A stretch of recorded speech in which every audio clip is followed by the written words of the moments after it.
अभी आप हमारे ठीक पीछे जो सड़क देख रहे हैं, ये सड़क जो है बनारसी से लुम्बिनी को जाती है। लेकिन अगर हम इसके ठीक पीछे एक सड़क आपको और दिखाएं तो वहाँ जब महात्मा गांधी जी आते थे तो यहाँ पे वो स्नान किया करते थे। इवन भादी से लेकर जिस रास्ते से हम लोग बस्ती से आए हैं वो रास्ता उन्हीं के पैतृक संपत्ति के द्वारा बनवाई गई है। वो हमें पसंद करने गए थे। अच्छा। तो हमसे एक क्वेश्चन किए थे कि आपको नौकरी करना पसंद है कि राजनीति में आना पसंद है। तो हम दोस्तों नमस्कार, मैं हूं धर्मेंद्र पांडे और आप देख रहे हैं पंचायत पत्रिका। आज हम लोग एक बस्ती जनपद के भादी गांव में आए हुए हैं। चूंकि सरकार आज़ादी का अमृत महोत्सव मना रही है, इस कड़ी में हमारे साथ जो मेहमान हैं आज के इस एपिसोड में मयंक श्रीवास्तव जी हैं। आपको मैं बता दूं कि मयंक श्रीवास्तव जी एक साहित्य से जुड़े हुए व्यक्ति हैं और इनकी रुचि जो है वो अगर हम देखें तो अनेक विधाओं में कार्य करते हुए नजर आते हैं। इस कड़ी में अगर हम बात करें ऐतिहासिक खोज और ऐतिहासिक तथ्यों की, तो इसकी भी गजब की जानकारी आप रखते हैं। सीधे सीधे हम स्वागत करते हैं मयंक सर का। सर स्वागत है हमारे चैनल पे आपका। धन्यवाद। सबसे पहली बात सर, हम लोग भादी में हैं, क्या ऐतिहासिक महत्व है इस गांव का? भादी जो है वो बस्ती की स्वतंत्रता आंदोलन में एक, इसे आप तीर्थ स्थल के रूप में ले सकते हैं। पंडित सीताराम शुक्ल जी का ये गांव है जी, जिन्होंने स्वतंत्रता आंदोलन में अपने 5 गांवों को बेचकर महात्मा गांधी के चरणों में दे दिया था, दान कर दिया था। महात्मा गांधी के साथ साथ पंडित नेहरू और उस वक्त के जितने भी महान नेता थे, विजय लक्ष्मी पंडित, सरोजनी नायडू, हेमंत नंदन बहुगुणा, वो सभी इस गांव में आए हुए थे। और उन्होंने सिर्फ न केवल दान दिया था बल्कि भादी से लेकर जिस रास्ते से हम लोग बस्ती से आए हैं वो रास्ता उन्हीं के पैतृक संपत्ति के द्वारा बनवाई गई है। उन्हीं की जमीन दान की गई थी और उन्होंने स्वयं बनवाया भी था। लगभग सर कितने किलोमीटर का रास्ता था ये लगभग 14 किलोमीटर का रास्ता है। लगभग 14 किलोमीटर का रास्ता। आज से करीब आज़ादी के पहले वो सड़क बनी थी। और सबसे महत्वपूर्ण घटना जो थी वो ये थी कि 1921 में पंडित जवाहरलाल नेहरू की एक जनसभा गोरखपुर में होनी थी, लेकिन अंग्रेज अफसरों को इसकी जानकारी मिल गई और एक हाई अलर्ट घोषित करके उनको गिरफ्तार किया जाना था। लेकिन पंडित सीताराम शुक्ल जी के देख रेख में गांव से होते हुए गोरखपुर से, और उस वक्त 5 साल की इंदिरा भी उनके साथ थी, पंडित नेहरू ने उन्हें गोद में लेकर भादी गांव में पहुंचते हैं। अच्छा। ये एक बहुत बड़ी घटना है जहाँ पे अभी हम लोग खड़े हैं। जहाँ पे खड़े हैं। और यहाँ पर दूसरे दिन उन्होंने कांग्रेस कमेटी का गठन किया जिसमें फिराक गोरखपुरी को कांग्रेस कमेटी का अध्यक्ष बनाया। अच्छा। तो ये एक बहुत ही महत्वपूर्ण गांव है जहाँ पर उस वक्त के स्वतंत्रता संग्राम सेनानी जितने भी थे उनके लिए एक तीर्थस्थल था जहाँ पे लोग आते थे और जितने भी बड़े महत्वपूर्ण आंदोलन वो यहीं से हुए। तो सर इस कड़ी में हमें ये भी जानकारी मिली है कि यहाँ पे कंपाउंड में एक पोखरा है जहाँ पे गांधी जी ने स्नान भी किया था। इस बात में कितनी सत्यता है? हाँ, ये सामने जो एक तालाब है उस पर एक घाट भी बना हुआ है और एक पास में कुआं भी है। यहाँ पे चूंकि इनके पास उस वक्त जितने भी कांग्रेस जन थे वो आते थे। लोग उस जमाने में आज की तरह होटल या कोई ऐसी सराय नहीं हुआ करता था, ऐसे में इनके घर पे लोग टिकते थे। और इस पे बताते हैं कि उस वक्त महात्मा गांधी भी यहाँ रात में रुके थे और उन्होंने इस तालाब में स्नान किया था। ये सत्य है। तो अभी हम लोग उसी घाट पे बैठे हुए हैं, उसी पोखरे के किनारे, जहाँ पे ऐसा बताया गया पंडित जी के परिजनों के द्वारा, और इतिहास में ऐसे साक्ष्य मिलते हैं कि पंडित जी के वहाँ जब महात्मा गांधी जी आते थे तो यहाँ पे वो स्नान किया करते थे। इवन महात्मा ही नहीं, इसके अलावा जितने भी क्रांतिकारी आए यहाँ पे वो स्नान ध्यान किया करते थे। हमारे हाथ में आप देख पा रहे होंगे 1926 की बनी हुई ईंट है जो इस बात की गवाही है।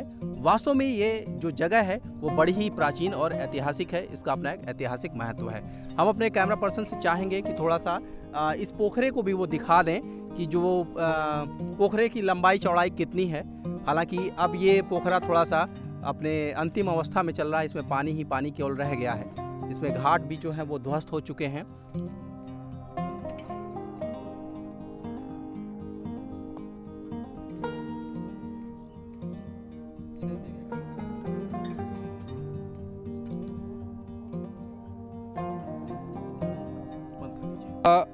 आप भी पंडित जी के परिवार से ही हैं? क्या नाम आपका? अमित कुमार शुक्ल। अच्छा, क्या करते हैं आप? हम स्काउट गाइड के जिला संगठन आयुक्त हैं। जनपद के विभिन्न विद्यालयों में ट्रेनिंग देते हैं, जाकर के बच्चों को बताते हैं शारीरिक, मानसिक, आध्यात्मिक रूप से कैसे तैयार हुआ जाता है, इसकी ट्रेनिंग देते हैं। तो पंडित जी के बारे में कितनी जानकारी आप रखते हैं? अब पंडित जी की जानकारी तो दादी हमको नहीं है, हम तो भी छोटे हैं, हमारे चाचा पिताजी से जानते हैं। जी। लोग बताते हैं कि यहाँ पे महात्मा गांधी, इंदिरा गांधी, सोनी नायडू, विजय लक्ष्मी पंडित आदि लोग आते थे, यहाँ पे रुकते थे, स्नान करते थे इस पोखरे में। जी।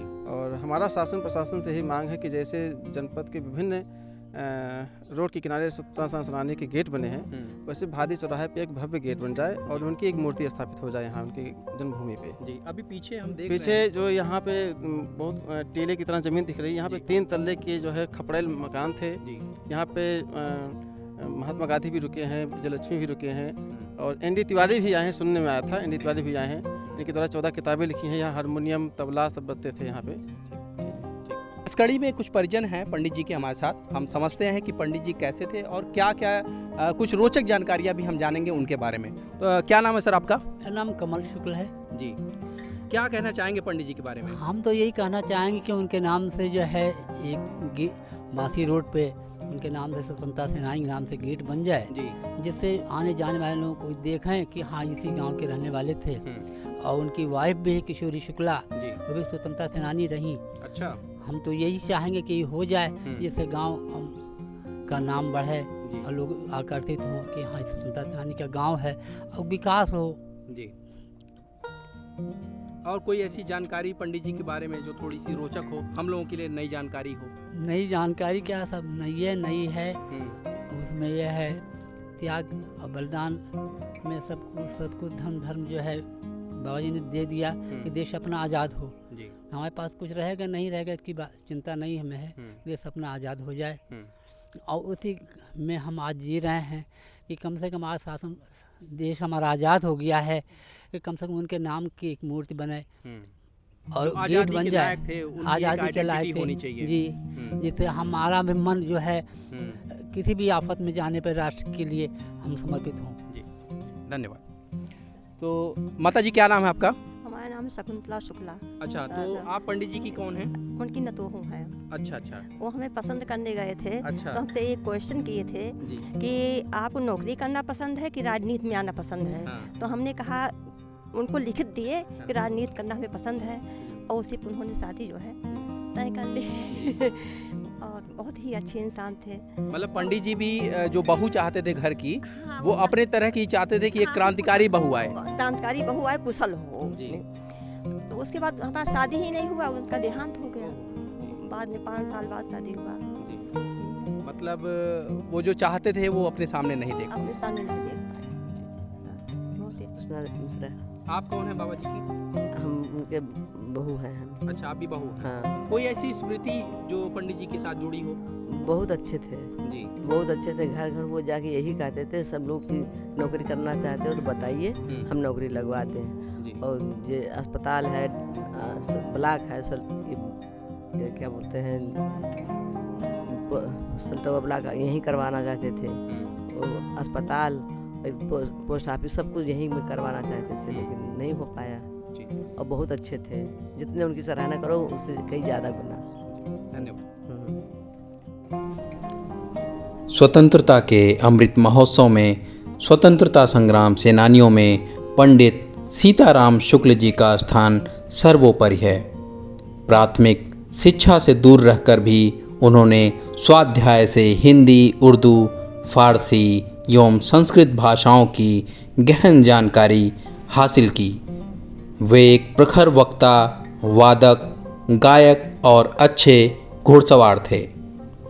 उन्होंने 14 पुस्तकें लिखीं। 1919 के मुंबई अधिवेशन में उनके द्वारा दिया गया भाषण बहुत प्रभावकारी था, जिससे वे कांग्रेस के बड़े नेताओं के नज़र में आए और साथ ही ब्रिटिश अधिकारी भी उन पर नज़र रखने लगे।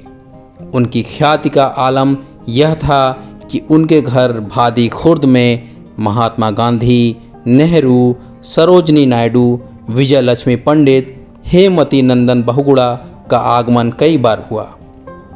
उन्होंने महात्मा गांधी के आगमन पर अपने 5 गांव की रियासत के चरणों में अर्पित कर दिया। उनका घर क्रांतिकारियों के लिए सदा खुला रहता था। देश आज़ाद होने पर वे कप्तानगंज से 2 बार विधायक बने। स्वतंत्रता की यात्रा में वे कई बार जेल गए।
भादी गांव में स्थित उनका यह घर आज भी उनके बलिदानों की कहानियां बयां करता है।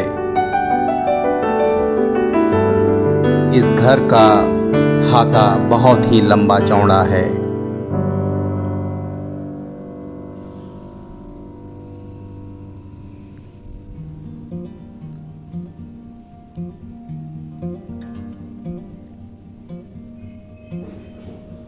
ये झूमते हुए वृक्ष, ये निर्मल पोखरा गवाही है पंडित सीताराम शुक्ल के बलिदानी की।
अभी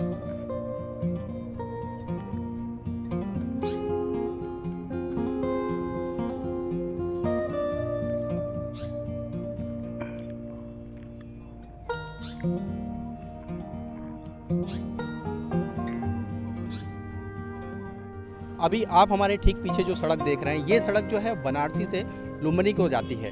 लेकिन अगर हम इसके ठीक पीछे एक सड़क आपको और दिखाएं तो आप वास्तव में ये नहीं जान पाएंगे कि ये सड़क कहाँ जाती है। अच्छा होता कि यहाँ पे सरकार इसको अपने संज्ञान में लेती और इस भादी नामक गांव में, जहाँ पे पंडित सीताराम शुक्ल जी का जन्मस्थली है, जहाँ पे उनकी कर्मस्थली है, जिसकी वजह से इस बस्ती की पहचान, इस गांव की पहचान है, यहाँ पे एक गेट का निर्माण किया जाता, उनकी एक मूर्ति बनाई जाती, जो कहीं स्थापित की जाती, तो शायद पंडित जी को यह सच्ची श्रद्धांजलि होती। धर्मेंद्र कुमार पांडे, पंचायत पत्रिका। आज़ादी के दीवानों की कथाएं इस दीपक की तरह हमारे देश को हमेशा प्रकाशित करती रहेंगी। हम नमन करते हैं ऐसे नायकों को जिन्होंने हमें आज़ाद कराया।